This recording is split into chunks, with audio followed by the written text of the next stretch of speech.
Et si tu ne vivais pas tes relations en étant toi-même, mais à travers des rôles que tu as appris à jouer depuis ton enfance? À travers nos blessures d'enfant, on a activé des rôles pour survivre, pour se sentir aimé, pour se sentir utile, pour se sentir en sécurité. Chaque enfant, face à un manque d'amour ou de reconnaissance, a inventé une stratégie de survie. Et en grandissant, cette stratégie devient un syndrome ou un masque qui nous empêche d'être pleinement nous-mêmes, jusqu'au jour où on en prend conscience. On va voir ensemble aujourd'hui les 7 grands syndromes relationnels issus des blessures d'enfance.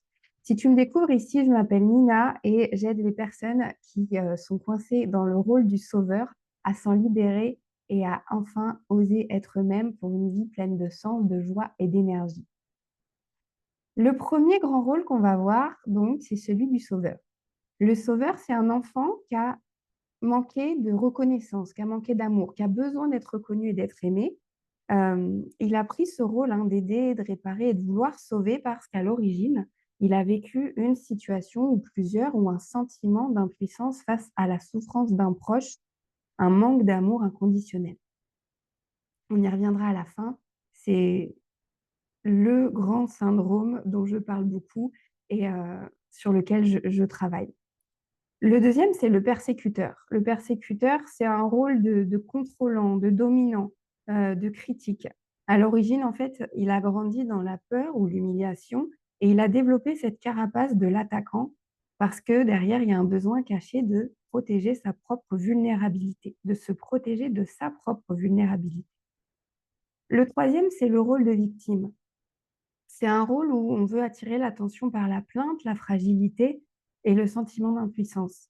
Parce qu'à l'origine, c'est un enfant qui n'a eu d'attention que quand il souffrait ou quand il échouait.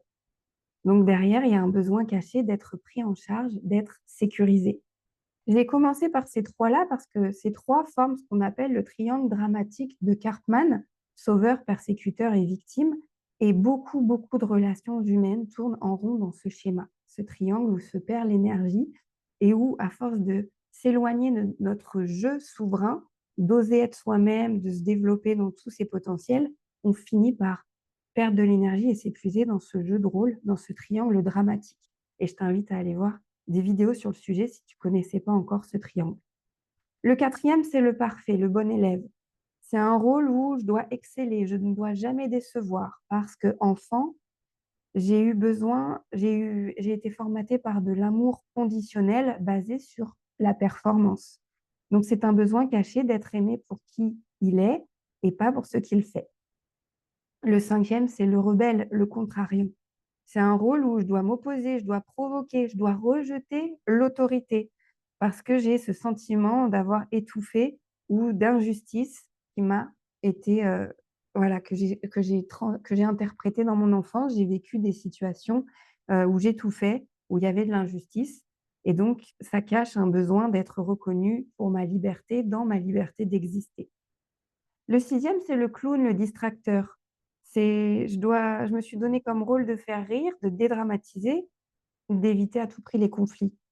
Parce que j'ai vécu dans une ambiance tendue, j'ai décidé de détourner la douleur par l'humour. Et donc, ça cache un besoin de sécurité et de paix intérieure.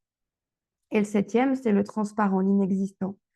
C'est se faire petit, se fondre, ne pas déranger parce qu'enfant, j'ai senti que ma présence n'était pas désirée ou que je ne pouvais pas compter sur l'attention. Et ça cache un besoin, bien sûr, d'être vu et reconnu dans son existence. Donc, chaque enfant, tu vois, face à un manque d'amour ou de reconnaissance, a inventé, intériorisé, programmé, choisi une stratégie de survie.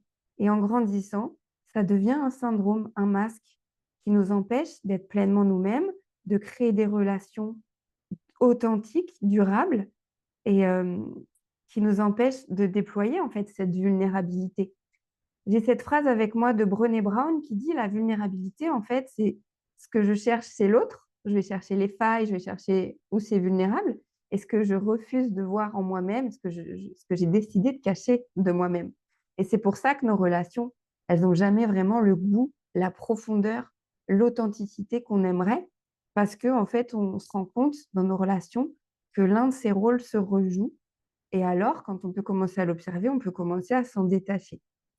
Moi, le rôle qui m'intéresse le plus ici, c'est le syndrome du sauveur, parce que ça devient vraiment, vraiment un labyrinthe. C'est ce rôle où on doit donner plus qu'on ne reçoit.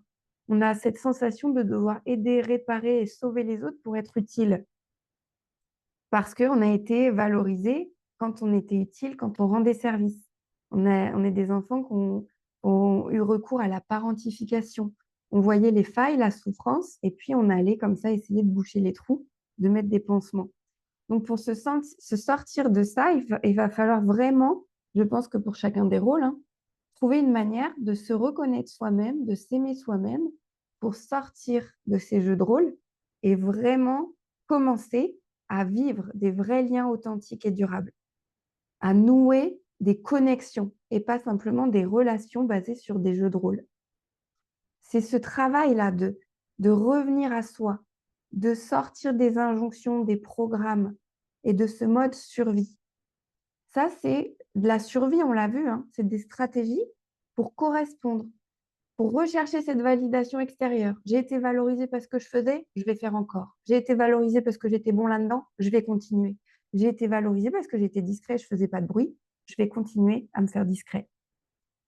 Donc l'enjeu, c'est vraiment de nommer, d'observer ça pour revenir à soi et pour enfin déployer un peu plus toutes ces facettes. Et plus je suis authentique, plus je suis moi-même, plus je suis vulnérable, plus ça va inviter l'autre aussi à se repositionner dans sa posture à l'intérieur de lui et dans sa posture à l'extérieur. Et c'est ça, en fait, la clé, c'est que plus je suis moi-même et plus ça invite l'autre à devenir lui-même. Ça lui donne une sorte d'autorisation. Tu sais, quelqu'un qui est fou et toi, tu le trouves hyper cool, ou quelqu'un qui est super charismatique et qui a le courage d'avoir dit des trucs que tu n'aurais jamais osé dire. Pourquoi tu l'admires tant? Ça lui a demandé un courage, ça lui a demandé de lâcher prise et de montrer toutes ses facettes.